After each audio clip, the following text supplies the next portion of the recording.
From Assamese Muga Silk to Jasmine Oil used in luxury perfumes, and from aromatic sandalwood to real saffron that costs over $10,000 per kilogram. We travelled the length of the subcontinent to uncover the stories behind some of the most expensive products made in India. Our first stop is Amritsar, where a factory makes the only chess sets used in the World Chess Championship. With every shaving and small incision, master artisans turn these trunks of wood into 32 hand-carved chess pieces. You can pick up a plastic set for $20, but a wooden set certified for the World Chess Championship costs $500. Much of the value of a high-quality set comes down to how well just one piece is made. The knight. There are less than 10 people who are trusted to carve the knights for the official World Chess Championship sets. So how are these chessmen made? And why are they so expensive?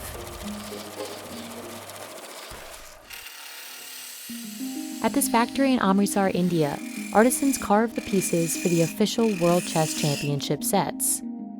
And the factory produces only 250 of them each year.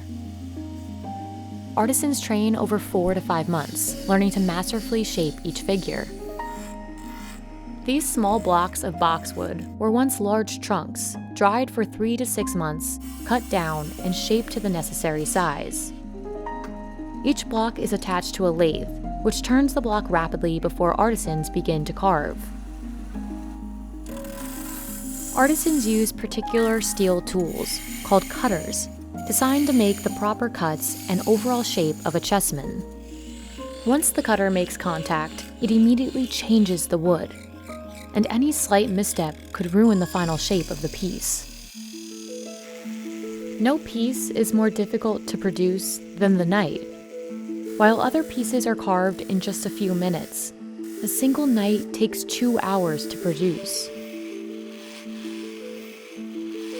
Less than 10 people are trained to craft knights for these championship sets. Sir ये घोड़ा बनाने ਨੂੰ 10 ਸਾਲ ਹੋ ਗਏ sir ये बड़ी मेहनत से काम सिखाया ਜਾਂਦਾ 5-6 ਸਾਲ ਹੋ ਗਏ काम सीखने टाइम लगा. Compare that to the 4 to 5 months it takes an artisan to learn how to carve the other chess pieces. But unlike these other chessmen, the knight isn't an abstract representation of a medieval figure. It's designed to look like a realistic horse head. It's the most detailed of all the pieces. Each carving is intentional, from the hair on a knight's tail to the curve of its neck. ਇਹਦਾ ਚੀਜ਼ ਗਲਾ ਬਣਾਉਣ ਵਾਸਤੇ ਪੂਰੀ ਗਲਾਈ ਕਰਨ ਵਾਸਤੇ ਵੀ time ਲੱਗਦਾ. ਇਹ ਵਾਲੀ ਸਾਈਡਾਂ ਇਹਨਾਂ ਤੇ ਵੀ ਟਾਈਮ ਲੱਗਦਾ. The quality of the final piece largely depends on the skill of the artisan. A top-quality knight must be completely symmetrical. Paper ਰੇਗਮਾਲ ਵੀ ਬਿਲਕੁਲ ਠੀਕ ਲਾਇਆ, ਕੰਨ ਵੀ ਬਰਾਬਰ ਹੈਗੇ ਆ, ਨਾਸਾਂ ਵੀ ਠੀਕ ਹੈਗੀਆਂ ਵਾ, ਇਹ ਚੀਜ਼ ਵੀ ਬਿਲਕੁਲ ਬਰਾਬਰ ਹੈਗੀ ਹੈ ਇਹਨਾਂ ਦੇ. ਚਲੋ ਇਹ ਆ ਇਹ ਬਰਾਬਰ ਦੇ ਜਾਨੀ ਕਿ ਇੱਕ ਨਾ ਇੱਕ ਕੂੜਾ ਹਰ ਇੱਕ ਚੀਜ਼ ਮਿਲਦੀ ਪਈ ਹੈ ਜਿੰਨਾ ਜਾਨੀ ਕਿ ਦੇਖ ਲਿਓ. But it's just as important that all 4 knights in the set look totally uniform. Otherwise, the set altogether won't be nearly as valuable. According to the House of Staunton, a large manufacturer of chess sets, a set of finely carved knights can represent up to 50% of the total cost of the chessman. The other chessmen have specific height and width requirements, designed by architect Daniel Whale. The king must be the tallest, at 95 millimeters, and have a base that's 39 millimeters wide, the largest of them all. The pieces have defining characteristics, like the king's crown or the refined jewel at the top of the queen's coronet. These distinct features require more time and effort for the carver. The king's crown in a championship set should have 8 small cuts and be slightly rounded along the edges. Compare this king to the king of a regular set, which has a much simpler, straight-edge design. Pieces with even simpler designs than that, like a rook, take these artisans 7 times longer to produce compared to regular chess sets. If the chessman is like of a championship set, then we are only able to make 25 to 30 kings in a day. because it's a very special design. If we are talking about making chessmen for tournament players which are used in vast quantities, then a carver is even able to make 200 to 250 chess kings in a day. But the design of these chess pieces isn't solely aesthetic. It can actually affect the outcome of a game. Each piece must be the correct height, the king being the tallest, followed by the queen, bishop, knight, rook, and pawn. The detailed features are also essential, by lowering the chances a player will make a mistake. If you see in medieval ages, the chessmen were not really in a good form. The chessmen were round, some of them were spiral, the knights were not even carved in the shape of a knight. In this form you can see the kings properly, the knight very distinguished, the bishop has a mitre cut, the queen's is very sharp. So you can easily distinguish between all the 6 pieces. This is known as the Staunton design, the only style allowed in international competition today. Pieces used in the championship match have an electronic coil, making it possible to track and broadcast each player's move. A full set with this tracking component costs about $700 more. The weight of each piece, along with the felt bottom, are 2 more significant factors that affect the game. Both make the chessmen easier to use, effectively upping their value. If the pieces are properly weighted, then they do not fall while you are moving the pieces on the boards, and also it gives a very nice and a special feel to a chessman. Some chessmen must be dyed black and dried for 10 days. All of the pieces are buffed and polished 3 times before they're assessed for quality. Chess has been played for over 1,000 years, with some form of the game first appearing in India around the 6th century. Over the past 2 centuries, high-level competitions have drawn international interest in the game. Today, tournaments continue to keep the game popular, as do displays of these competitions in the media. The release of the limited series The Queen's Gambit on Netflix sent sales of chess sets skyrocketing in November 2020. And although this demand is a positive for the industry, it also poses a challenge to chess producers like Aditya. It is very difficult to find good quality skilled carvers for manufacturing chessmen. And even after 4 to 5 months, 6 months, we don't know if the carver would be good enough to carve nice chessmen. So nobody wants to spend so much of time and realize that he was not able to carve the desired quality of chessmen. Without enough experienced carvers, these sets could become more difficult to produce. And it's fair to expect that $500 sets like these, and similarly hand-carved ones, could get even pricier in the future. This is one of the most expensive woods in the world, but it's really one portion of a sandalwood log that makes it so valuable. To get to it, these men tirelessly chop away the lighter outer layer of sapwood, until they're left with this. The dark inner core that makes a kilogram of Indian sandalwood costs $200 today. This is where sandalwood's unique fragrance comes from, and when it's distilled, it's used in all kinds of products, from bath soaps to luxury brand perfumes. So what makes sandalwood's aroma so special? And is that why the wood is so expensive?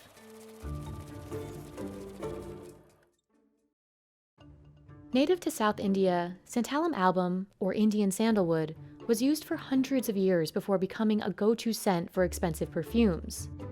It's also been used for wood carvings and medicine, and it's even considered a sacred tree in several religions. Once distilled, sandalwood's sweet, woodsy aroma retains its scent for decades.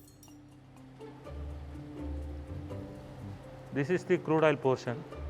This we take separately and it is weighed and it is handed over to stores department. After harvesting, the forestry department sells sandalwood at auction to factories like this one in Mysore. This is Judge Pokal class of sandalwood we have received from Marayur in Kerala. This we are going to process in next week. Hollow heartwood logs are classified as Judge Pokal, one of the 18 classes of Indian sandalwood. Factories can purchase pure heartwood like Judge Pokal or raw sandalwood logs. But if they buy the raw wood, they'll need to break down each log themselves. Although a machine helps split sandalwood into more manageable pieces, stripping the logs down to their heartwood core requires the effort of several employees. It is totally manual process and a very skilled process. In a physically demanding process, these men chop each log to remove the sapwood, the non-fragrant portion of sandalwood. You can see the brown portion. This is heartwood. The outer portion is called sapwood and the exterior portion is bark. Pure heartwood is the most valuable class of sandalwood. In some trees, pure heartwood is easier to extract because it forms in one circle at the center. In other trees, the heartwood mixes together with sapwood, which impacts the final value of the oil. This brown portion is heartwood and this white portion is sapwood. So it is mix of both heartwood and sapwood. That's why it is called mixed wood. So it is a little bit inferior quality as regard to sandalwood oil contents. After employees have gathered all they can, a machine breaks down the strips of wood into chips. Employees do a sift through these chips to grab any leftover pieces of usable heartwood. Then a separate machine turns those chips into powder. Now, distillation can begin. The process is long, and it starts with injecting steam into distillation stills. After the oil is extracted, all that's left are these giant mounds of powder. But even with most of the oil gone, some of the scent still lingers. Rather than going to waste, it's used to make incense sticks and dupe, a common form of incense in India used during religious rituals. During the final stages, workers separate the oil from water and purify it until they're left with a totally clean tank of sandalwood oil. It takes Mahadeva's team about a week to distill 1 metric ton of oil. Tanks of the purified oil are sent to a lab in Bengaluru. Here, researchers test each batch for quality. They smell samples of the oil to confirm the aroma is consistent across batches. Sandalwood's unique and long-lasting scent makes it compatible with a wide range of other fragrances, which is why it's an ideal base for a perfume. So sandalwood oil is a woody compound. It is a base compound. It lingers around more than 24 hours. It is not like that orange oil or jasmine like. After the oil is tested, it heads to another factory where it will be used to make soap for Karnataka Soap and Detergents Limited, or KSDL. Okay, this is the final finished oil. This is the color of the oil, that finished product, perfume, what we are using for Mysore sandal soap fragrance. KSDL is one of the biggest producers of sandalwood oil products globally. Although its primary focus is soap, the company sells bottles of just sandalwood oil too. One 10-gram bottle of sandalwood oil costs 5,500 rupees, or about $74. It is very expensive. For common people like me and you cannot afford to pay 3,000 rupees for 5 gram of sandal oil. In every auction, there used to be increase in the price of sandalwood, maybe by 10%, 20% increase compared to previous prices. So when the sandalwood price increases, definitely oil prices will also be increased. Compared to 2017, a kilogram of Indian sandalwood oil can cost double today. And demand isn't slowing down, with the market expected to reach over $165 million by 2027. Out of roughly 10 sandalwood species, Indian sandalwood and Australian sandalwood have the largest commercial value. The difference is, the Indian species has higher levels of alpha and beta santalol, the components in sandalwood responsible for its lasting scent and believed health benefits. India used to dominate the market for sandalwood oil and oil-based products. But in recent years, Australia, which grows both the Indian and Australian sandalwood species, has gained significant ground in the market. Although this might look like a lot of sandalwood, India is actually facing a supply shortage. In fact, the supply is so limited that this sandalwood distillery only operated for about 4 months in 2021. And up until 2002, it was illegal for private growers to plant sandalwood trees in the southern states of Karnataka, Tamil Nadu, and Kerala. With only a small amount of government-sanctioned replanting alongside the overharvesting, India's supply suffered. and since 2018, the species has been considered vulnerable, one level above endangered. Another factor that limits supply and increases the price is inherent to the way the tree grows. Older trees tend to yield more oil, which makes them preferable for oil production. Growers will typically wait around 20 years for a tree to mature. This waiting period doesn't only limit the quantity of sandalwood, it also puts the trees at risk. It's not the seasonal crop. It is a long-lasting crop. It needs very patience to grow, and you need to protect till its maturity. That is the one issue you have to bear in mind. Today, every tree has to be registered with the government and can't be harvested or transported without permission. But even these strict regulations aren't enough to prevent theft. According to Hinduism Today, roughly 2,000 tons of smuggled sandalwood passed through the black market in 2018.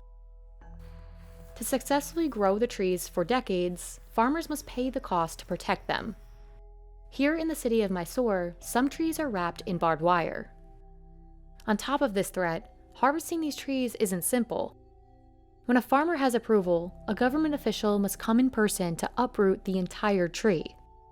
None of the tree should be wasted, particularly heartwood in the trunk and roots, since it holds the highest oil content. In the end, the tree's total oil output isn't much. So you may get around 60 grams of sandalwood oil out of 1 kg of root portion sandalwood. In case of stem, you may get around 40 grams to 50 grams. In branches, about 30 grams to 40 grams. To replenish some of its trees, the Karnataka state government created the Grow More Sandalwood program. Around 360 farmers are enrolled with our Grow More Sandal project, and we are encouraging farmers to grow more and more sandalwood, and after minimum 14 years of age, we can buy back. But growing trees comes with the cost of protecting them for decades at a time, something that likely will still deter farmers. There are also the permissions growers need from the government, which slow down the process. It's uncertain if programs like this can return India to its old production levels, but at a minimum, the effort might help restore some of the country's lost sandalwood supply. Once popped, water lily seeds, also known as foxnuts, look just like popcorn. But a bag of seeds will cost you 15 times more, over $170 per kilogram. That's because, to achieve that pop, farmers in India work tirelessly for over 4 days, wading through water up to 4 feet deep, kneeling in the scorching sun and roasting the seeds in a carefully managed series of heated woks. Even when everything is done just right, there's no guarantee that a seed will actually pop. So, are water lily seeds worth it? And why are they so expensive? Makana, as they're known locally, are the seeds of the prickly water lily plant. Once they're popped, they are known as foxnuts. They're a popular snack in Bihar, India, the origin of 80% of the world's supply. Best quality makhana आपको एक तो उसका स्वाद हल्का मीठापन रहेगा, और जो low quality है उसका टेस्ट आप कह सकते हैं एक सॉल्टी हो जाता है, नमक जैसा हो जाता है, जो खराब मखाना हो जाता है, क्योंकि उसका कलर ही चेंज हो जाता है। उसमें वो वाइट रहता है, ये हल्का ब्राउन पे आ जाता है।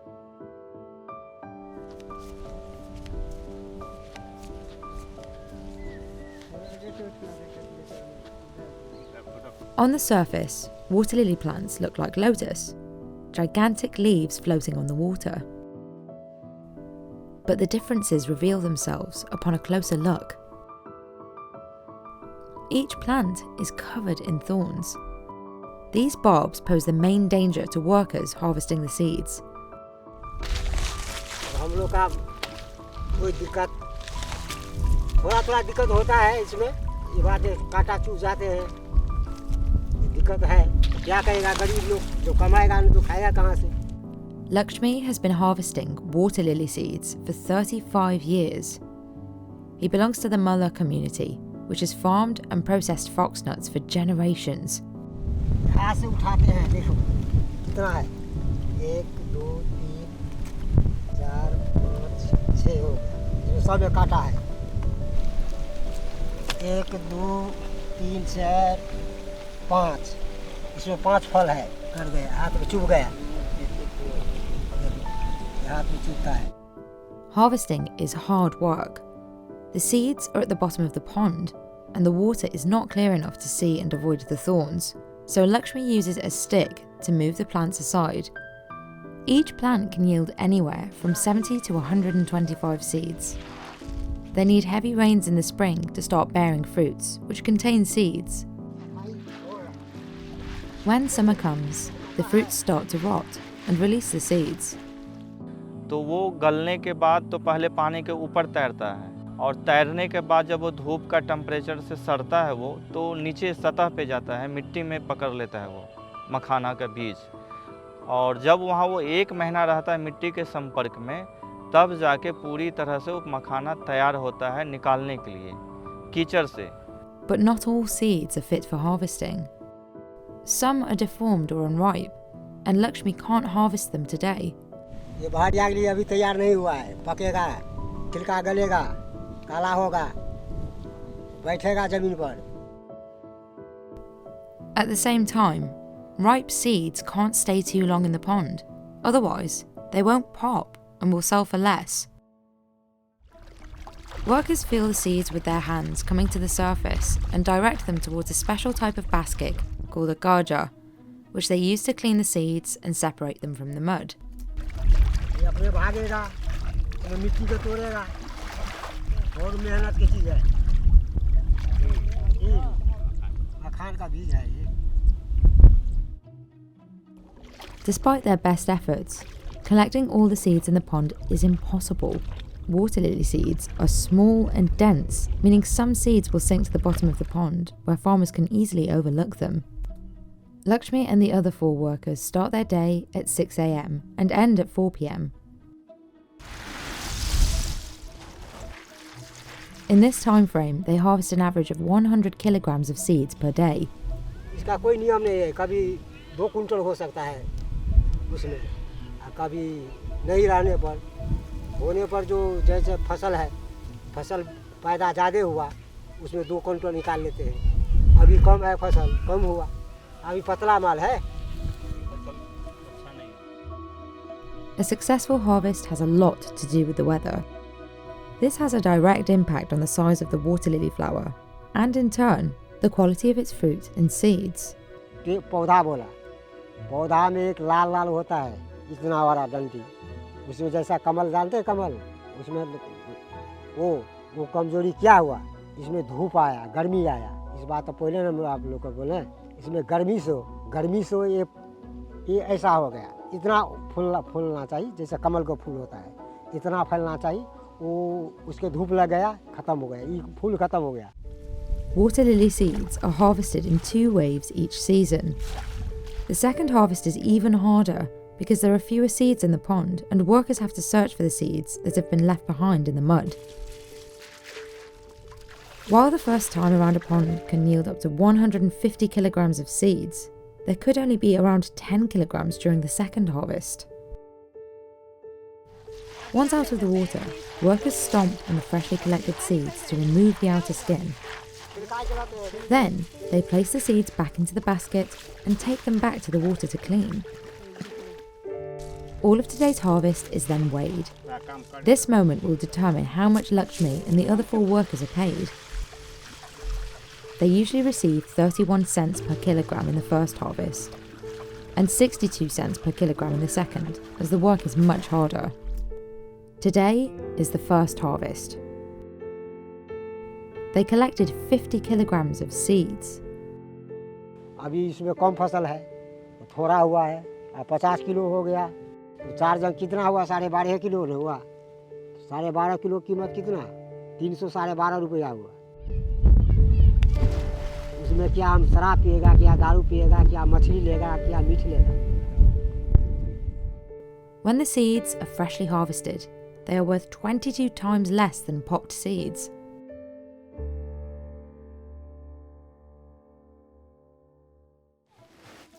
To successfully pop a seed, it can take up to 4 days of work. At the processing facility, workers clean the seeds once more.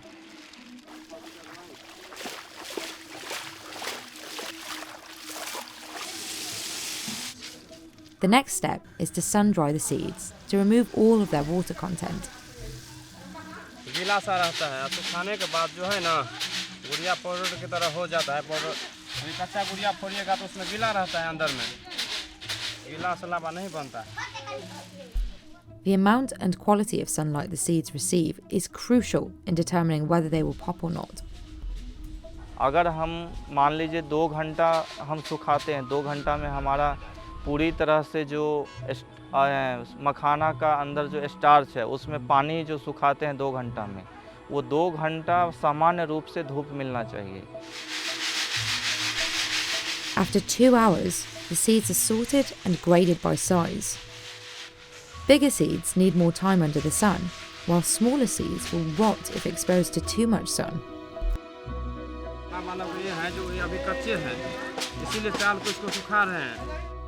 To know when the small seeds are ready to be taken out, workers can either bite into them or roast them. और उसका ये starch देखा जाता है कि पूरी तरह से दाब के देखा जाता है फोड़ के, कि वो बिल्कुल जैसे बिखरे नहीं, एक दूसरे में चिपका हुआ रहना चाहिए। वही टेस्ट करते हैं, मेन टेक्निक उसमें वही है।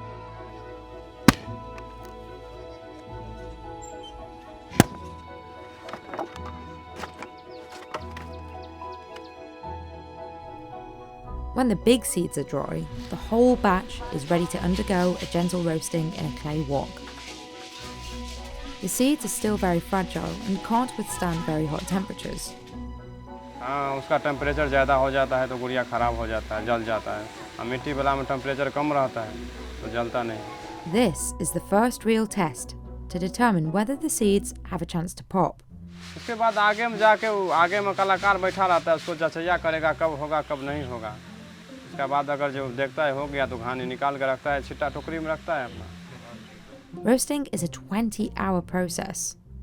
After the first roast, the seeds need to rest overnight for 15 hours. The next day, they're ready to be popped. It takes 10 people to roast 100 kilograms of water lily seeds. Out of these 100 kilograms, only 35 kilograms will pop and become good quality fox nuts. For this second roast, the woks are made of iron. The seeds are strong enough to retain heat, and that's what they'll need to pop. The seeds roast in a series of 6 different woks, so they can be carefully heated up. देखता है जो हो गया निकाल के अपना रखता है, नहीं तो एक ही में भूनते रहेगा एक ही तोला पे, तो इतना 1 कुंटल मखाना फोड़ने में आदमी को लगेगा 3 दिन लगेगा, ऐसे में 1 दिन लगता है। When a seed is ready to pop, it will make a crackling noise, which is almost imperceptible.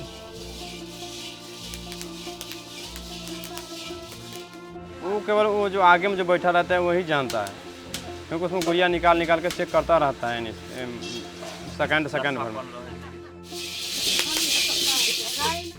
और क्योंकि इसमें जो है हाथ का इस्तेमाल रहता है, हम लोग को जैसे मान लीजिए हाथ का इस्तेमाल है, किसी गुड़िया में ऐसा होता है कम ताकत लगता है, किसी में ज़्यादा लगता है, तो इसीलिए जो आदमी का कलाकारी मानिए ना, आज जैसे आप लोग को दे दीजिएगा तो आपसे होगा नहीं। To pop the seeds, workers use a paddle called a thapi. But even with the right technique, some seeds will just not pop. अगर हम उसमें 100 ग्राम सीड है हमारा उसमें 10 से 15% उसमें नुकसान हो जाता है, क्योंकि 10 सीड जो हम लोग हाथ में लेके फोड़ते हैं तो 10 का 10 लावा बनता नहीं, 10 पे चोट नहीं लगता है।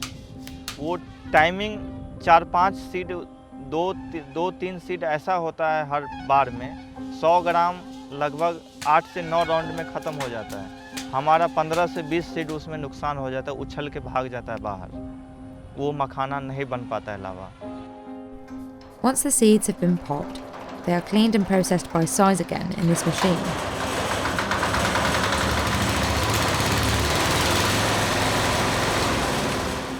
ये जो ऊपर वाला जो ये लाल कलर का है, ये भी इसमें साफ होता है, ये और पूरा वाइटनेस बना देता है, बिल्कुल फाइन बना देता है लावा की क्वालिटी को। Rajesh's company processes about 30 metric tons of water lily seeds per season. Out of them, only 40% successfully pop and turn into good quality fox nuts. These popped seeds are now worth up to 550 rupees per kilogram. They'll reach 900 rupees or $11.16 per kilogram in bigger cities like Delhi, and up to $170 per kilogram abroad, where they're quickly gaining popularity. The seeds are rich in fibre, protein, and antioxidants. Rajesh exports 40% of the seeds he processes, mostly to the US. तो पिताजी जब करते थे तो हम 1998 से पिताजी के साथ कर रहे हैं, उनको हाथ बटा रहे हैं मखाना में। उस समय में मखाना का भाव 80 रुपये से लेके 90 रुपये किलो के बीच में बिकता था, और वो मखाना लोकल स्तर पे हम लोग बिकते थे, क्योंकि उस समय में मखाना को इतना कोई जानते नहीं थे। पिछले 5 से 10 साल में हमारा इनकम समझिए कि जो पूंजी लगाते थे उसमें भी माइनस चला जाता था, क्योंकि बाज़ार नहीं था इसका। लोग पूजा पाठ में खाते थे तो इतना कंजप्शन होता नहीं था, लेकिन अभी जब लोग जागरूक हुए हैं, इसको खाने लगे हैं, तो पहले से अपेक्षा समझिए कि 30% ज़्यादा हमारा मुनाफा अभी बढ़ा है। अगर पहले हम कभी कोई सीज़न में लॉस में चले जाते थे, कोई सीज़न में 2 lakh 2.5 lakh. This new market has created new farming opportunities in Bihar. The last few years have seen an increase in rainfall, which has made it harder to grow crops like rice and corn. As a result, some farmers have converted newly flooded areas into sowing areas for water lily plants. The local government launched a scheme to repurpose 104,000 hectares of abandoned lowland for foxnut cultivation. Today, 60% of water lily seed farming takes place in flooded lowlands, as opposed to the ponds and wetlands where the practice originated. And as the habitat of the water lily plant changes, so does the flavour of their popped foxnuts. पहले जो होता था तालाब में होता था, गहरा पानी में होता था, तो उस समय का जो टेस्ट था और अभी जो खेत में हो रहे, दोनों में टेस्ट में अंतर है। उस समय का जो स्टार्च था वो थोड़ा मोटा रहता था, मोटा मतलब कि सीड बड़ा होता था, तो लावा का साइज़ भी बड़ा होता था। उस टाइप का अभी ये समस्या आ रही है, वो है खेत में करने से कम पानी के कारण वो समस्या आती है। अगर ज़्यादा पानी अभी भी करें हम 4 फीट पानी में, तो वो समस्या नहीं आएगी और टेस्ट में भी कोई चेंजअप नहीं आएगा। To make Muga silk, laborers must unwind a Muga caterpillar's cocoon into a single long seamless thread. And to make just one sari, about 1,000 cocoons need to be unraveled. A sari made of Muga silk can cost up to $6,500, thousands more than other saris. But the caterpillars needed to make the cocoons, also called Muga seeds, might be in danger of disappearing. And without them, farmers can't produce Muga silk at all. So why is Muga silk so expensive? And what's hurting the caterpillars needed to make it?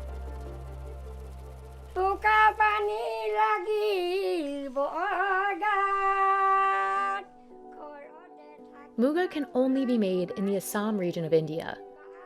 It's so central to the culture here that there's even a traditional song about the golden thread. Muga silk is unique because of its naturally lustrous gold color. It can last up to 100 years, and it's said to offer protection by absorbing 85% of harmful UV rays. But these properties also make it more expensive, and the labor and expenses required to make Muga silk bump the price even further. Farmers has to collect the seed cocoons with a very high price from different parts of the northeast Assam. This is because of the unavailability of Muga seeds, number one. And number two, a huge number of manual labor has to be put in for conducting the rearing of Muga.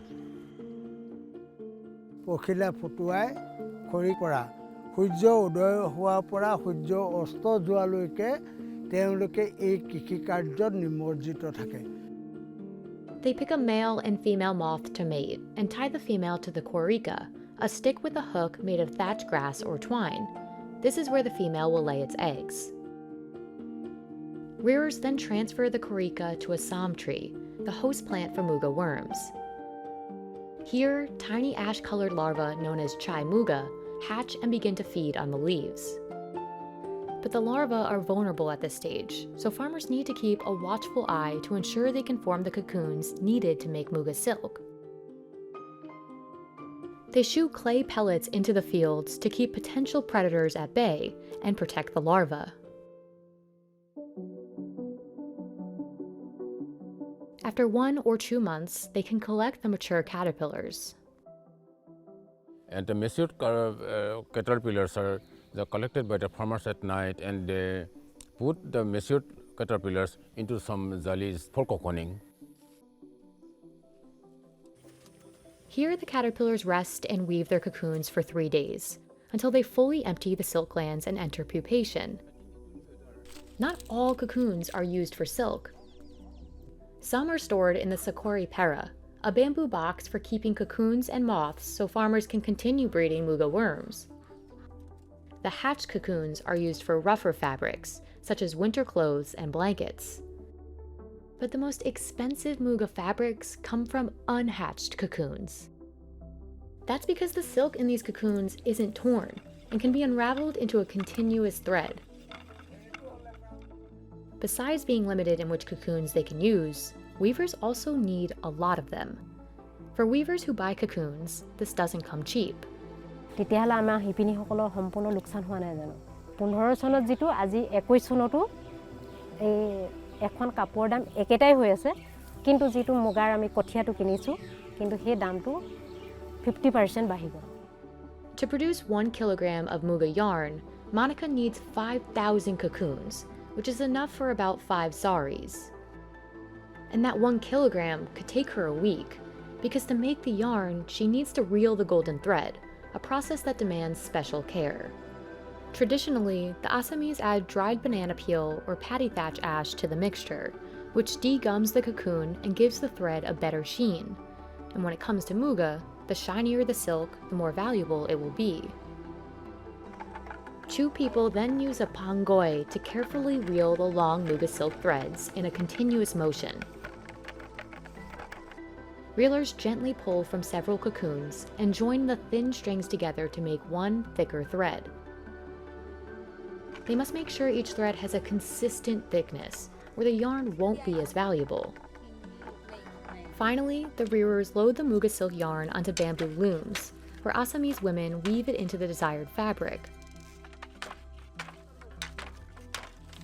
Some of the most intricate saris made from regular silk can cost $250 in India, but the same design on a Muga silk fabric can kick the price up into the thousands.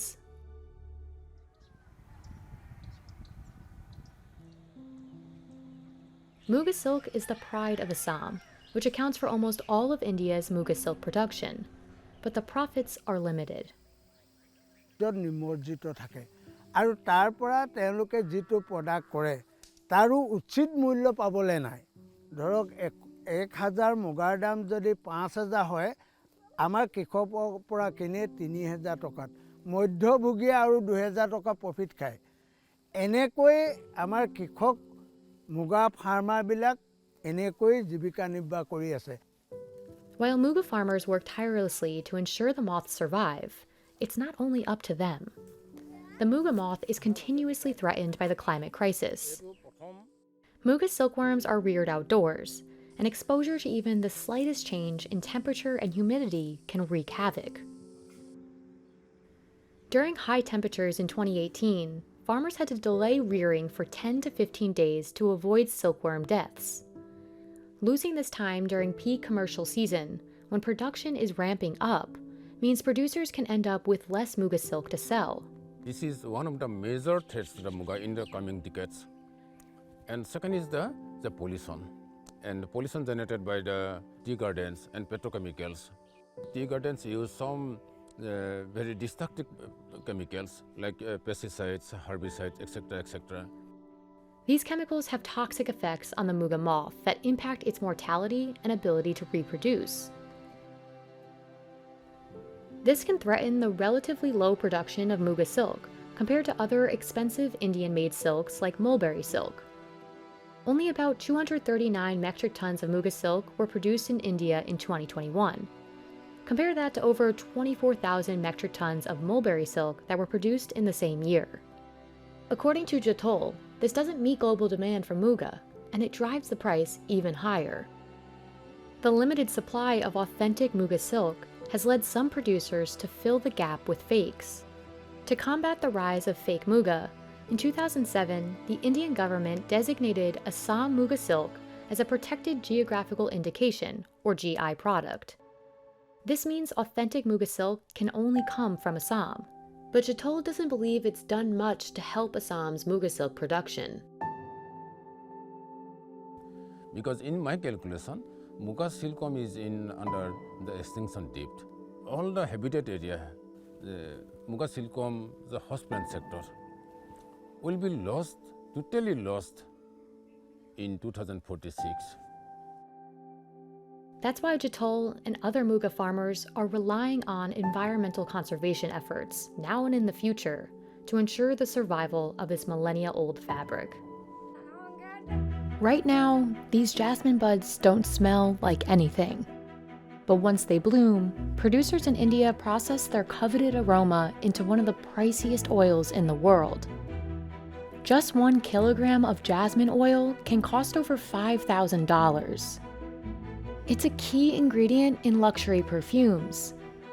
But to get 1 kilogram of some jasmine oil, these women need to pluck over 5,000 buds.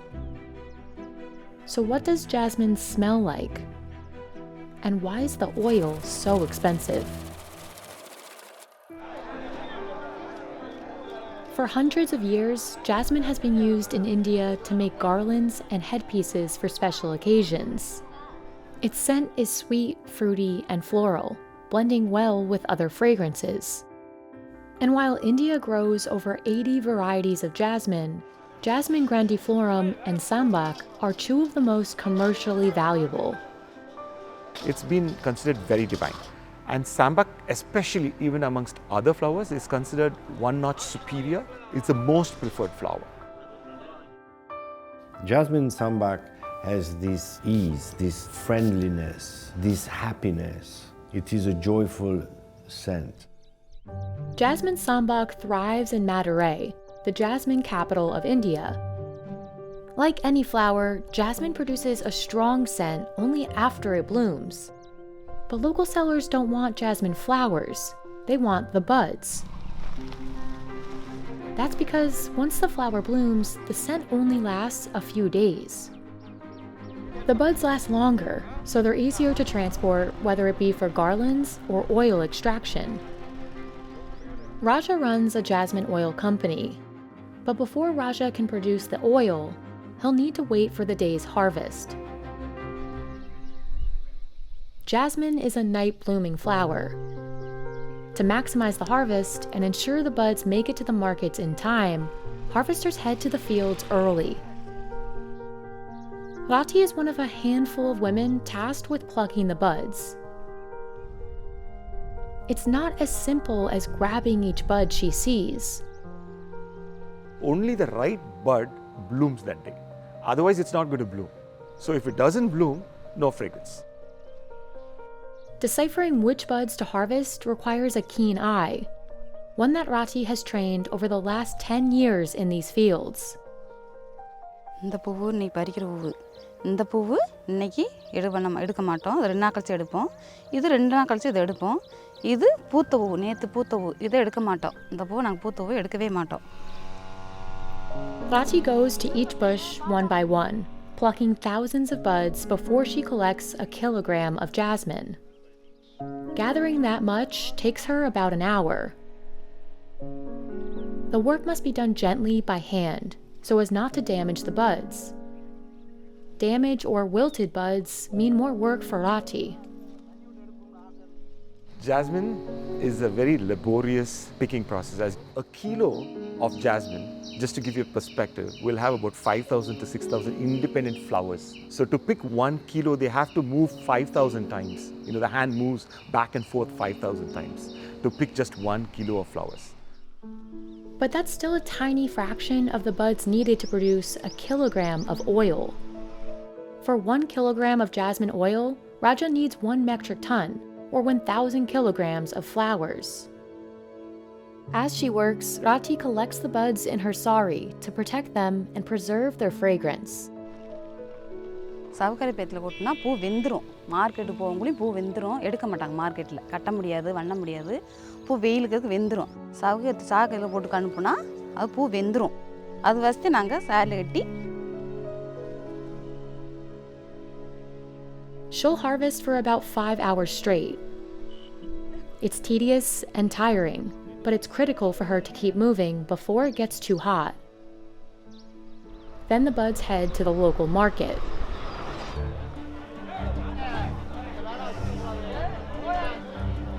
இங்கே வந்து நிலக்கோட்டையில் மல்லி தரம்பாக்கு வந்திருக்கோம். Quality பார்த்து எடுத்து கம்பெனிக்கு அனுப்பிச்சிட்டு போயிட்டே இருக்கோம்.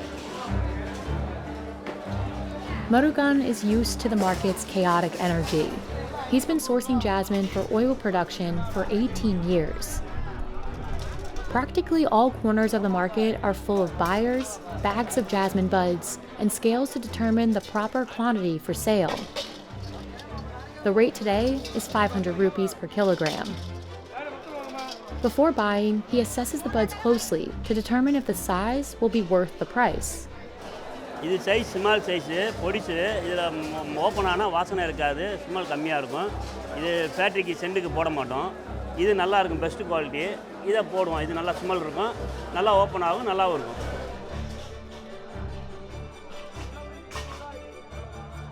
When the sun has set, Raja's employees begin unloading bags full of jasmine buds back at the factory. The first step is to spread them out with rakes, and then again with their hands and feet.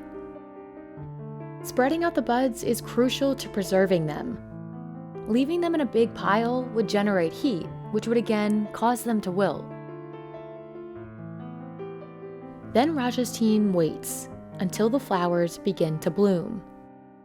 The minute it starts blooming, it starts emitting the fragrance. And then after some time, you can see emits a bad fragrance. So, there's a constant chemical reaction that's happening in the flower. For us, it's so important to capture the fragrance at the right moment, which is soon after it blooms, which is the best in terms of yield and the smell. Like several other white flowers, jasmine is rich in indole. Ironically, indole is found in feces too. In the case of feces, there's too much indole, so it produces an unpleasant smell. But in limited amounts, it creates an appealing aroma, as it does with jasmine. When the jasmine has bloomed, Raja's team loads the flowers into 4 5,000-liter extractors. The flowers then soak in a solvent. Once the solvent absorbs the smell of the flowers, they remove all of the liquid. They're left with this waxy, hard substance called concrete. It's what Raja uses to finally extract the oil. You add alcohol into the concretes, and then the concrete is separated off the waxes, it's filtered, and then we get the absolute. Jasmine Sambak is the most coveted of all jasmine flowers, hence the high price. At its peak, jasmine Sambak flowers can cost 10 times more than other types of jasmine. And when it comes to the final price of the oil, the majority of it depends on the cost of the flower itself. About 60%, the bulk of the cost, is attributed towards the flower cost itself. So it varies depending on the price of the flowers every year. The cost of 1 kilo of concrete is around $2,750 to $3,000. And the absolute is almost the double, like 5,500 plus per kilo of absolute. But jasmine Sambak oil wasn't always this valuable.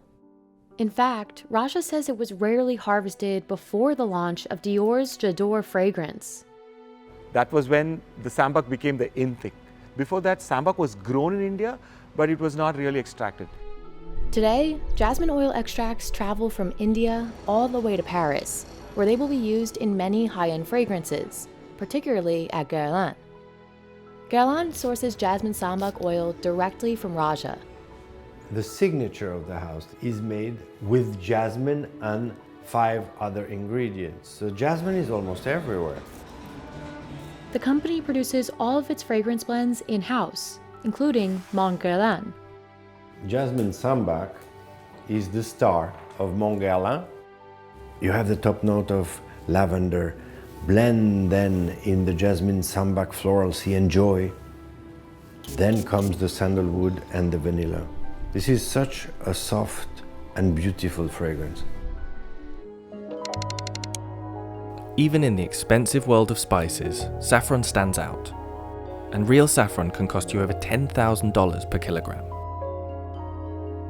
Sought after for thousands of years as a spice, a dye, and a medicine, you need over 150 flowers to make just 1 gram of saffron. And the stuff you have at home in the cupboard could well be fake. So just what makes this spice so expensive?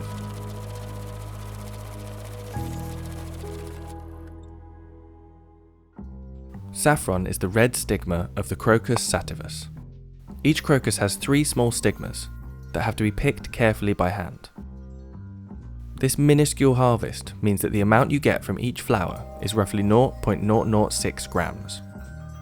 No machine can do the delicate work required to harvest these thin threads, and it can take 40 hours of hard manual labour to produce just 1 kilogram of high quality saffron. Growing the plants isn't exactly easy either. They're actually called corms, but they're like a bulb, basically, like a flower bulb. So the more flowers per bulb you can get, and the bigger the flowers, really, and that all depends on how you look after it, how you grow it, the climate. So, for example, if it rains just before harvest, we get bigger flowers. If it's very dry just before harvest, the flowers are smaller. So you look after the crop during the year by hand, and you pick the flowers by hand, and you process the flowers by hand. Once the crop starts flowering, harvesters have to work fast to make sure they can pick it all in time. Almost all of the saffron planted can flower within 1 week of the year, and to maintain the quality, the flowers are best picked first thing in the morning. Quality is key when growing such a precise crop, and the taste of the saffron depends on the rainfall, temperature, and soil. Kashmir is famed for producing some of the highest quality saffron in the world. तो ये जो पूरे कश्मीर वादी में जो है ये red soil जो है ज़्यादातर यही पाई जाती है, और ये जो है ये सैफरान की रेड सॉइल जो है ये एक कुदरती तौर से एक फर्टिलाइज्ड लैंड होती है. जैसे कि अभी हम जा रहे हैं किसी और इलाके में, वहाँ की जो लैंड उस पर काफ़ी ज़्यादा मेहनत करनी पड़ती है, राइट. उसमें जो है कंपोजिशन या कुछ ऐसे डालने पड़ते हैं, लेकिन ये जो रेड सॉइल है इसमें ये एक अंदरूनी मजबूत होती है, क्योंकि इसको अल्लाह ताला ने कुदरत की तरफ से, और ये जो है ये काफ़ी फेमस है in all over the world. And that small strand of saffron that you harvest as a result of all of this work? Well, to get the highest grades, you might need to throw half of it away. The most expensive, highest grade saffron is generally made up of just the very tips of the stigma. In Iran, where over 90% of the world's saffron is produced, there are 4 grades. The lowest grade is the bunch.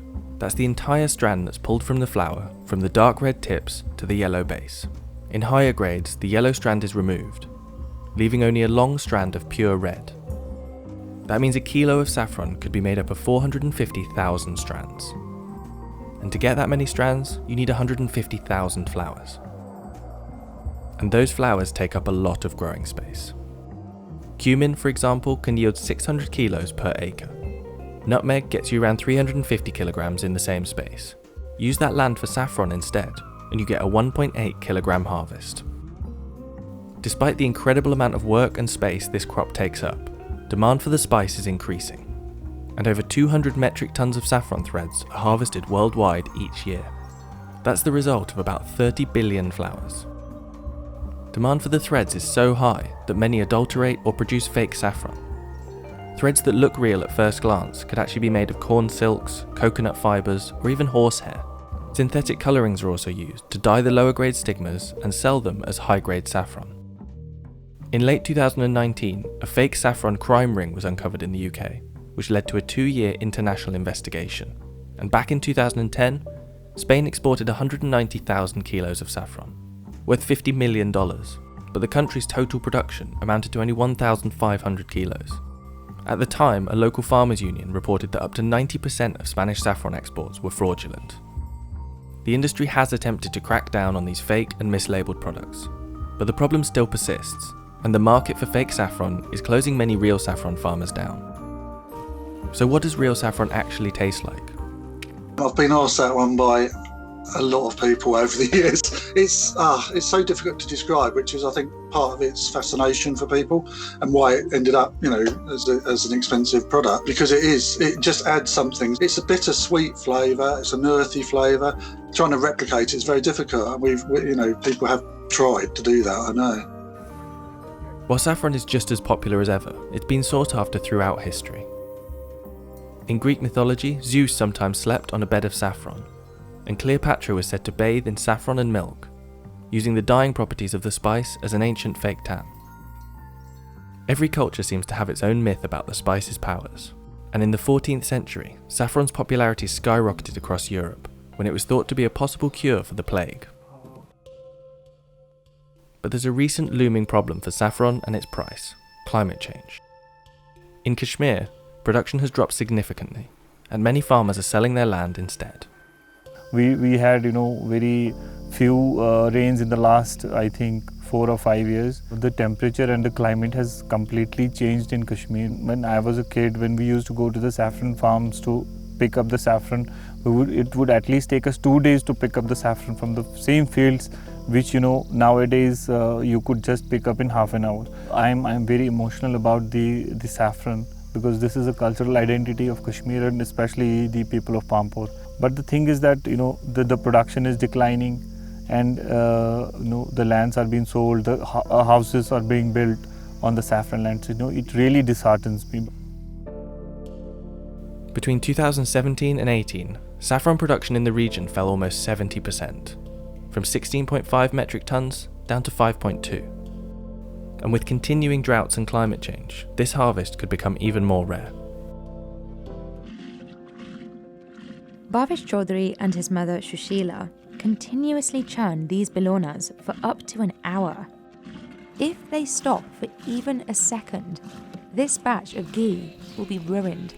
Bilona ghee is clarified butter that's hand-churned using a certain type of wooden beater called a Bilona, and made from the milk of South Asian cow breeds. In general, ghee is more expensive than traditional butter, and in India, ghee made this way can cost over 3 times as much as factory-made ghee.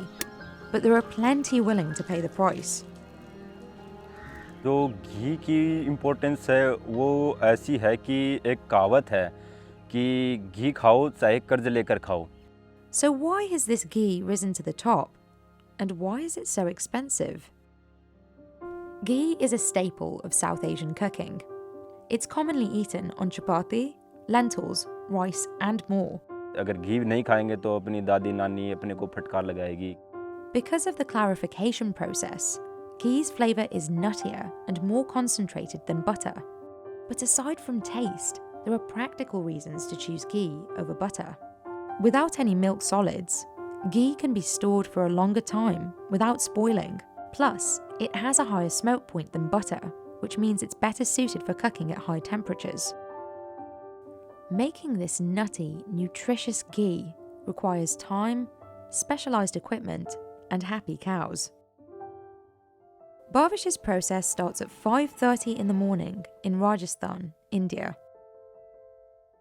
Whereas most butter is made by churning cream, this type of ghee is made like cheese, by separating curds and whey from milk. The cream method is mechanised and is what's used commercially to make a lot of ghee quickly, whereas the Bilona method is done completely by hand. On Bhavish's farm, he and his team need 30 hours to produce just 1 kilogram of ghee. Good ghee requires a good pot, which Bhavish must select with his ears. According to Bhavish, a good pot rings like a bell, while a low-quality one has invisible flaws that make it sound flat. जैसे मैं इसको ऐसे बजाऊंगा तो देखो ये उतने ज़्यादा अच्छे से नहीं बज रहा. जैसे मैं इसको ऐसे बजाऊंगा तो देखो ये उतने ज़्यादा अच्छे से नहीं बज रहा, क्योंकि इसमें इसकी जो क्वालिटी और बनावट जो है उसकी उतनी ज़्यादा मजबूत है नहीं इसमें. The perfect pot is important because the entire process, from raw milk to ghee, takes place inside it. After heating the milk from morning to night,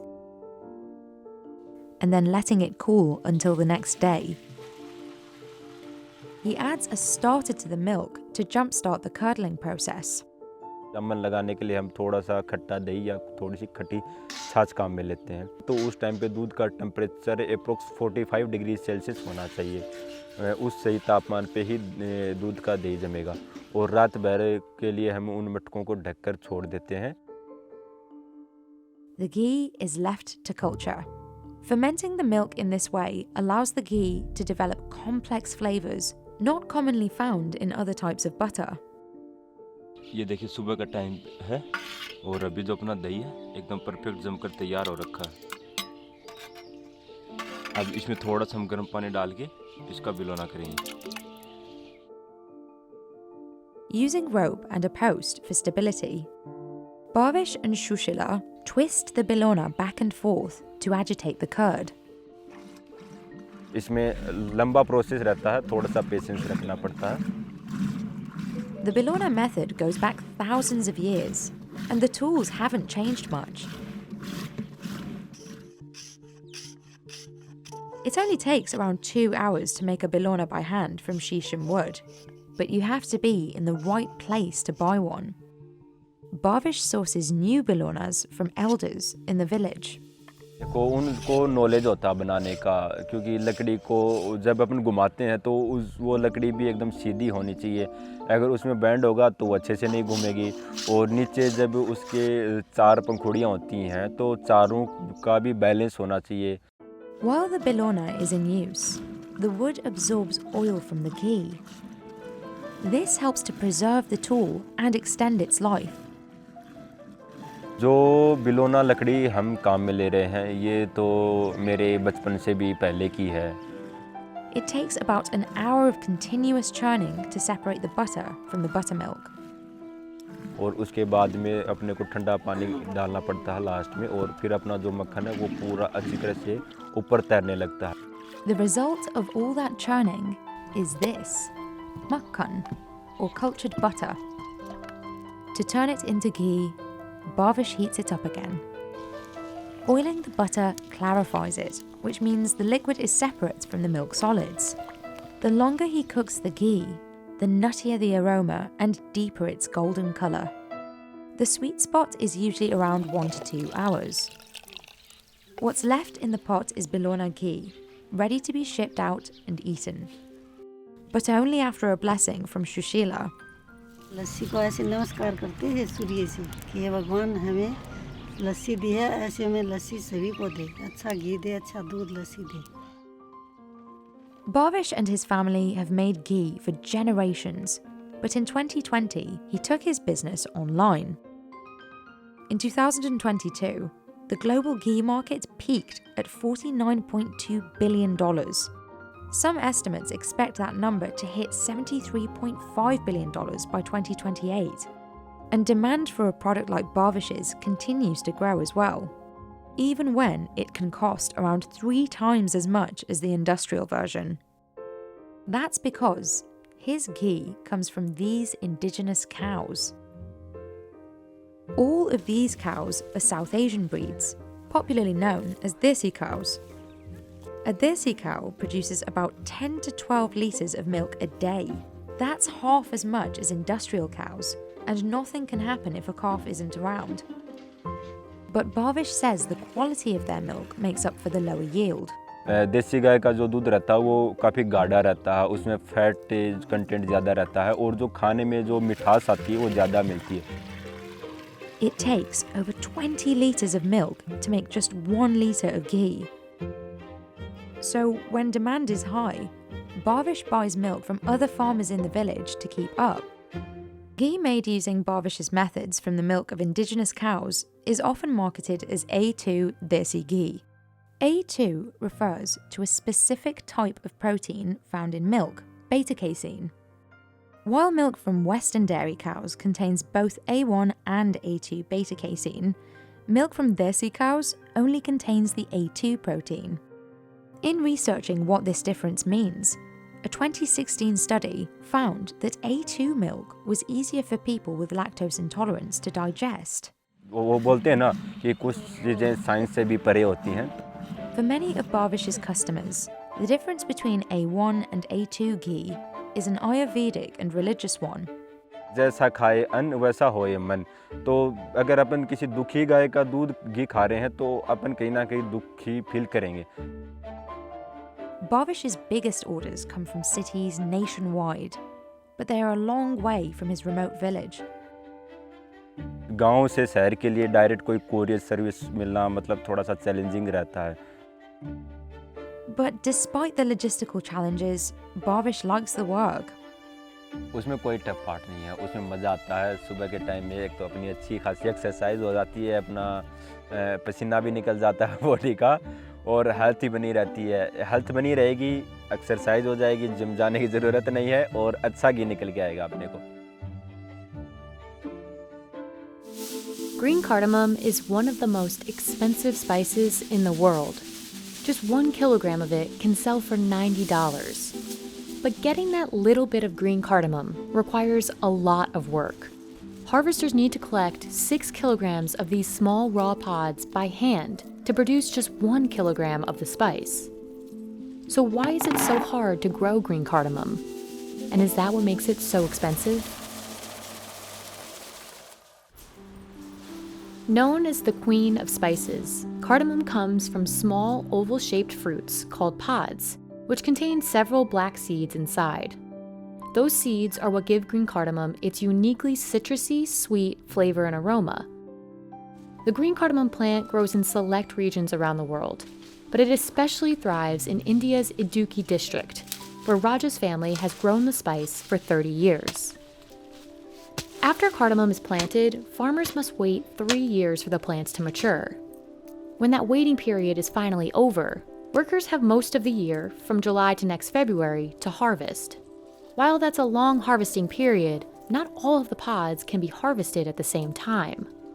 And knowing precisely when to harvest is a job for highly skilled workers. அந்த நம்ம தோட்டத்தை பார்த்துக்கிட்டே இருந்து பழுக்கிற சமயம் பார்த்து எடுத்துடணும். எடுக்காமல் விட்டாலும் வேஸ்ட் ஆகிரும். முன்னாடி எடுத்தாலும் பிஞ்சாகி அது மார்க்கெட்டில் விலை போகாது, அது வாட வராது. அது எல்லாமே அது பறிக்க முடியாது. அந்த பழம் பறிக்க தெரிஞ்ச பெண்கள் அதை தொட்ட உடனே அப்படி முன்னாடி 5 காய் இருக்கும், 5 காயில் 2 காய் எடுத்துருவாங்க. ஒன்று பழம் கருங்காய், தொட்ட உடனே வந்தோடனே பழம், ரெண்டாவது கொஞ்சம் கஷ்டமாக வந்தால் கருங்காய். To do the job right, harvesters train for 6 months alongside experienced farmers. This is when they learn to decipher a ripe fruit that can be picked versus a raw pod that is not yet ready to harvest. அந்த காய் எடுத்தோன்னே பழம்னு அது பழுத்து தெரியாது. In the end, the plant doesn't yield much. Farmers harvest a maximum of 10 pods on average from each plant. That number of pods produces only about 1.5 teaspoons of ground cardamom. But harvesting is just the beginning. Only after the pods are dried will they look like the green cardamom sold in stores. You can buy cardamom pods, just the black seeds, or ground cardamom, which are the seeds in powdered form. All of the pods head to a separate location to dry for about 18 hours, within a day or so after harvesting. Any delay will cause the pods to decay and lose flavor.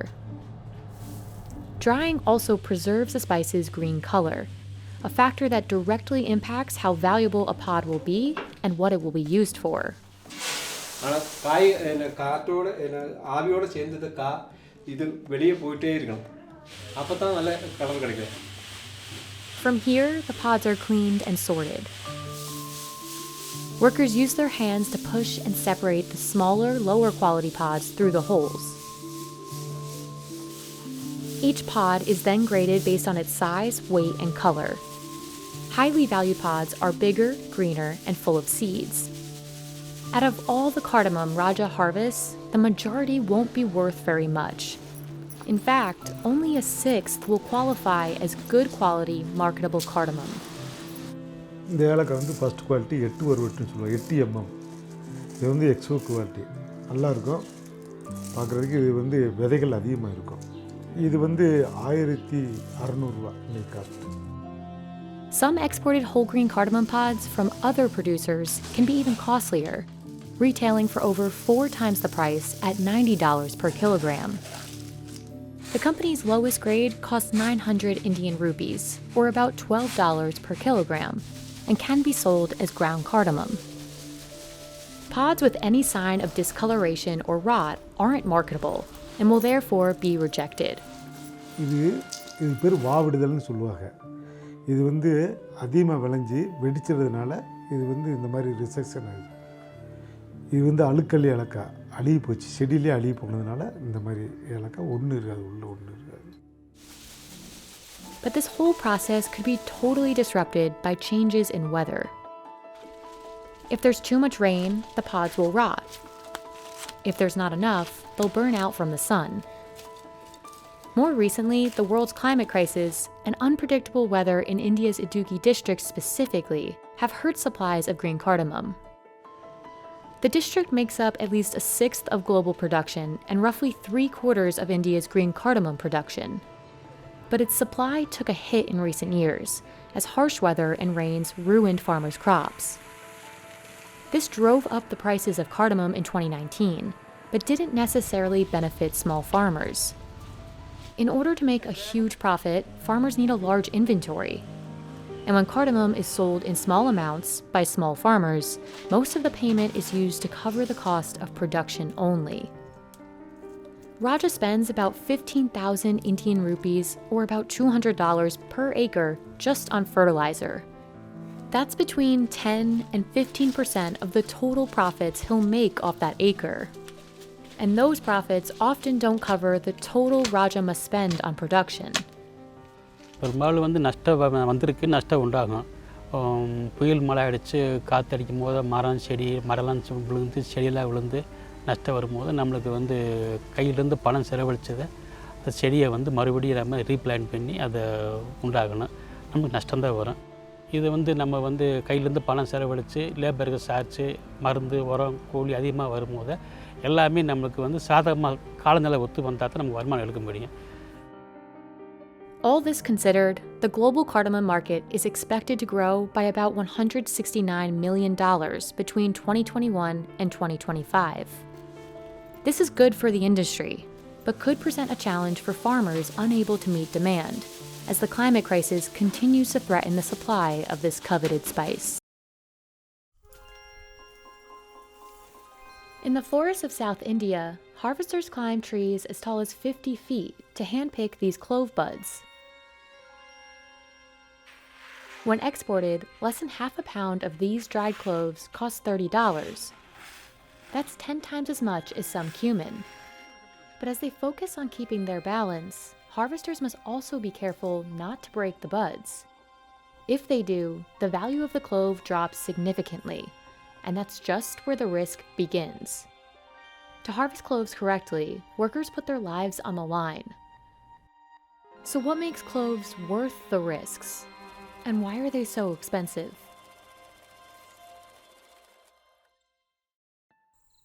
Cloves are the flower buds of clove trees that haven't blossomed yet. When dried, they're commonly used as a spice. A clove's flavor is complex, with notes of sweetness, bitterness, and heat.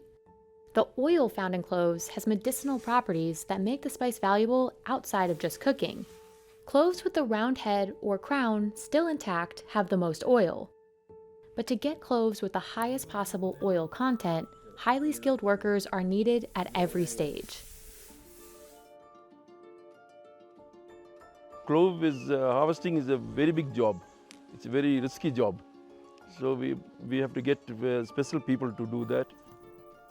To get to the top of the trees, harvesters like Shibu rely on only a ladder and some rope. ഈ 3 കയറ് 3 സ്ഥലത്തോട്ട് വലിച്ച് കെട്ടിയാൽ ഈ ഏണി side ഏണി നിൽക്കത്തുള്ളൂ.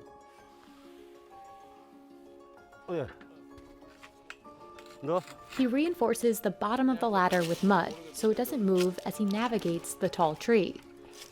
Shibu ties a sack to his waist and then he starts his climb, working his way from the top of the tree to the bottom.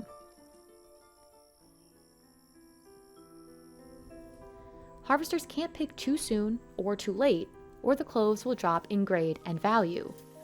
In addition to picking at the exact right time and being careful not to harm the clove bud, they need to be sure not to break the tree branches they climb.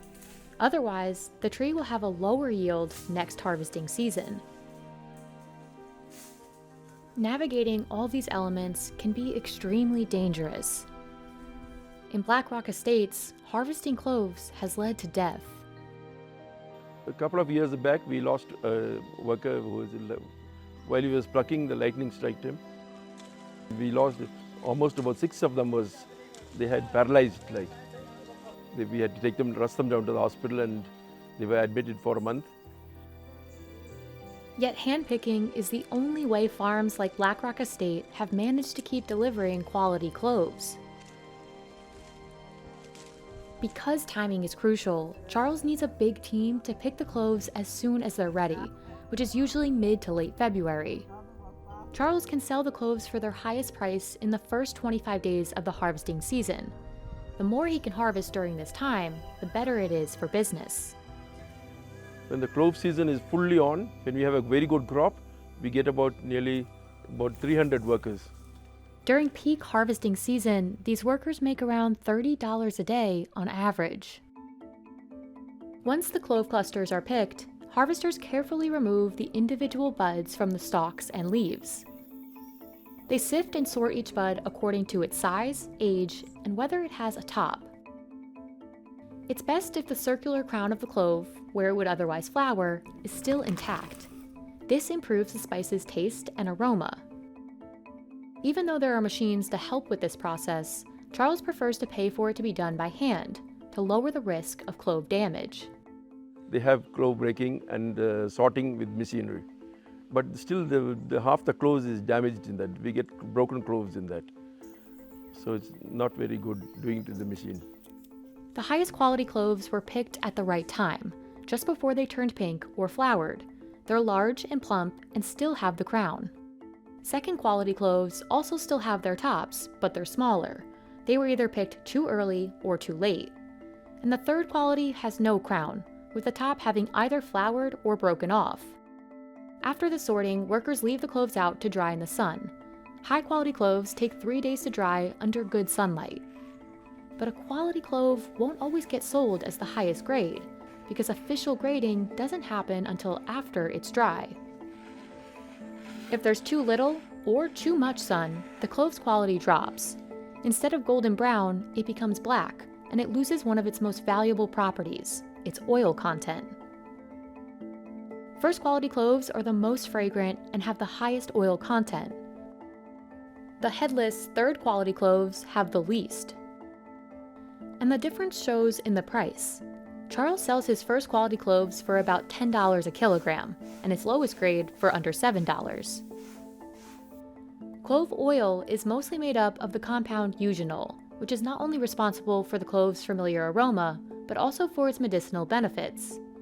Researchers have noted eugenol has antimicrobial, anti-inflammatory, pain-relieving, and antioxidant properties. So the demand for cloves goes beyond their culinary uses. Cloves are so sought after in India that Charles is able to sell more than just the buds. We sell everything, nothing goes to waste. Even the pollen, the dust, everything we sell. That's also because the cloves he grows, Kanyakumari cloves, are known for their high oil content and strong aroma. In fact, these cloves were awarded a GI indication in 2021. Charles says Kanyakumari cloves are the most expensive variety in India. When you go to the market to buy cloves, the clove price will be about 3 times the price what we give. It will be about 2,000 rupees, where we get only 750. The retail price is so much higher because of the supply chain. To maximize on profits for the farm, Charles won't sell his cloves directly to consumers, who only buy smaller amounts as needed. Instead, he sells to clove dealers who buy large quantities. Dealers like Franklin Roosevelt then have to keep the cloves fresh until they sell them to retailers. If he doesn't store the cloves properly, their shelf life drops.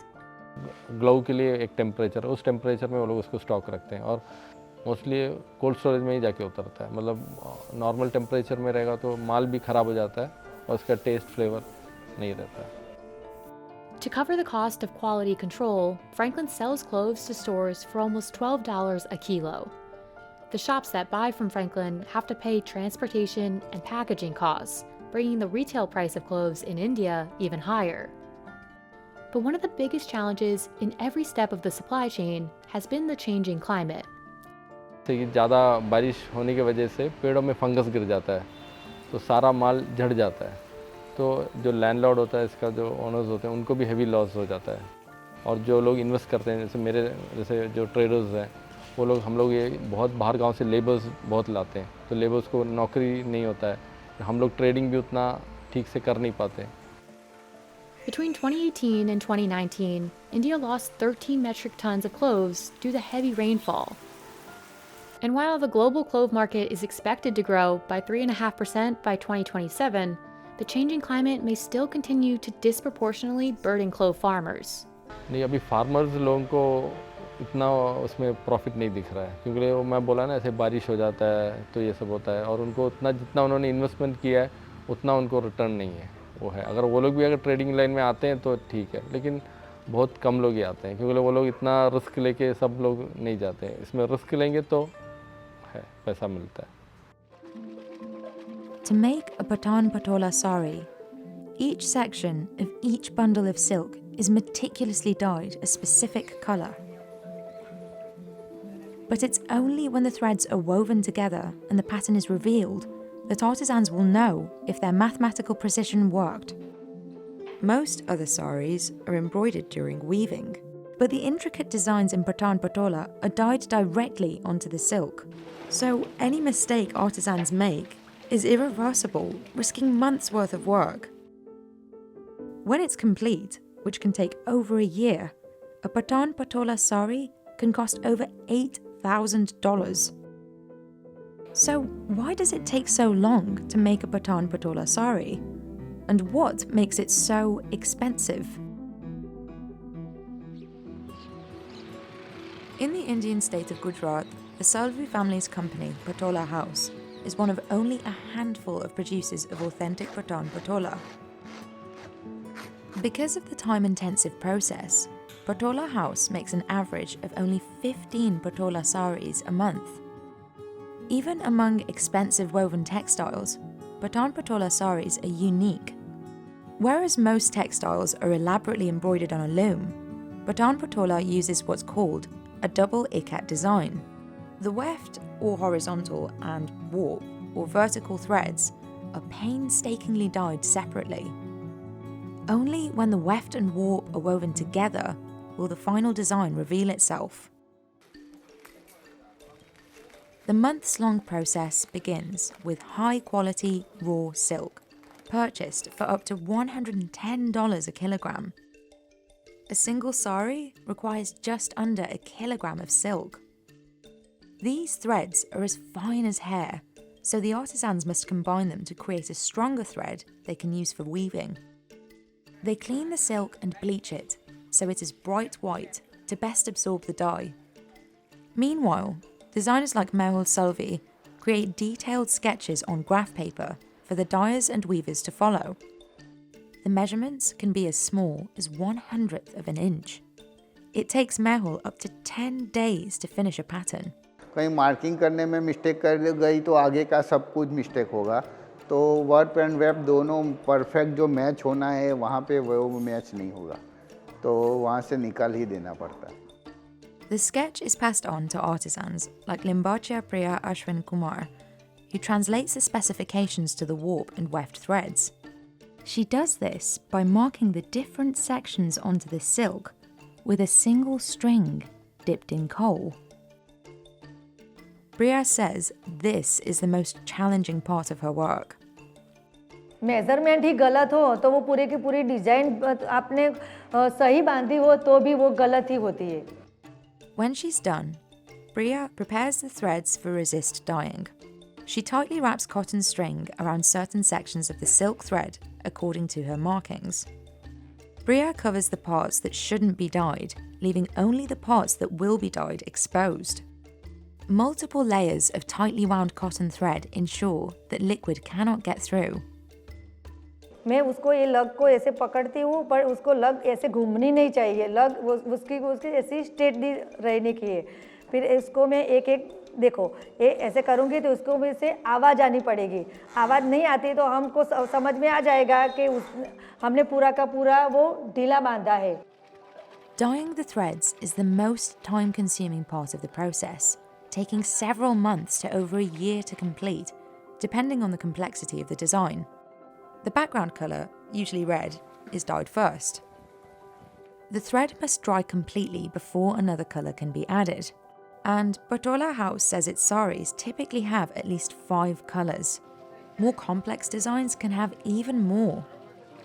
में एक चीज़ क्या है कि जब जो dying करते हैं, जो टाई करते हैं, टाई में क्या है डिज़ाइन के हिसाब से कोई जगह इतनी छोटी छोटी होती है और ये जो बंच रहते हैं वो भी काफ़ी थ्रेड के होते हैं, 300 थ्रेड्स करीबन होते हैं एक बंच के अंदर।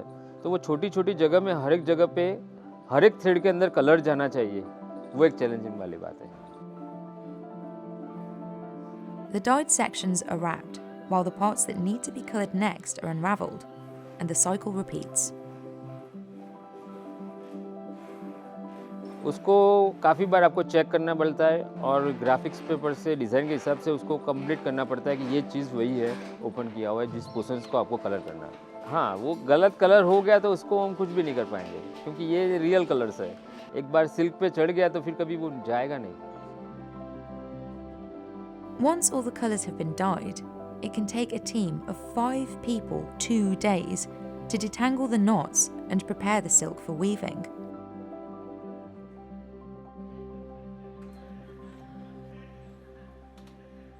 The looms used for Patan Patola are unique. Whereas most looms stand upright and can be operated by a single person with a foot pedal, Patan Patola requires a slanted hanging loom and 2 workers to operate it. Hanging looms allow more light to pass, so the weavers can keep a close eye on the design. To weave just 6 inches, they must work for 2.5 hours. If the tension in the threads is too tight, the threads will move upwards. And if it's too loose, they'll move downwards, compromising the accuracy of the design. So every 6 inches, weavers pause to adjust the tension of the threads using ballpoint needles, which takes another 2.5 hours. Then they spend the same amount of time ensuring the warp and weft match perfectly before continuing. That's almost 8 hours of work for only 6 inches of Patan Patola. A Patan Patola sari is typically 5.5 meters long and a little over a meter wide. But in this process, the threads can break. तो हम क्या करते हैं, एक extra thread लेते हैं और उसको दोनों धागों से जॉइंट कर लेते हैं। फिर जब ये वीविंग हो जाएगा ना, फिर उसको एक्स्ट्रा धागे को निकाल देंगे डिज़ाइन को सेट करके। अगर बहुत सारे टूट गए हैं तो उसको निकाल देना पड़ेगा पूरी लूम्स को। The weaving process takes about a month to finish. A design with a lot of repetition is easier to make and can be finished in as little as 4 months. These designs usually cost slightly over $1,500, but more complex designs with no repeating patterns can take a year and a half and go for over $8,500. But over the years, Mehul says, costs of production have increased. फिर दूसरी आप labour देखेंगे तो अभी जो labour को जो हम सैलरी देते थे आज उससे डबल हो गई है, तो सब चीज़ में भाव बढ़ रहा है। Before COVID-19, Patola House would buy silk for $73 a kilogram, but now it pays $110. And the dyes it uses aren't cheap either. Some cost $24 a kilogram, while others cost over $120. And imported dyes like indigo can cost the company over $300 a kilo. Patola House produces Patan Patola the same way it was done centuries ago, by hand, with no mechanisation. Though there are conflicting origin stories for the fabric, it's believed to have gained importance in India between the 11th and 13th centuries. The Rani Ki Vav stepwell, built in the 11th century in Patan, depicts traditional Patan Patola designs. These saris were a status symbol, worn by aristocrats and royalty. Even today, the high price tag means they're only worn by those who can afford it. Patola House has seen demand for its saris continue to increase as the fabric is getting more attention. Once a dying craft, Patan Patola has been featured in Lakme Fashion Week. To meet the demand, Patola House employs more than 250 people. लेने वाले हैं तब तक तो बनेगा ही, जब नहीं होगा तो देखते हैं। जब इसके प्राइस देते हैं आप, उसके जो भी चीज़ बनती है उसकी प्राइस देने वाले लोग मिल जाते हैं। जिसको पता चलता है ये ऑर्गेनिक है और ये प्योर चीज़ है, ऑथेंटिक चीज़ है, तो वो प्राइस देते हैं।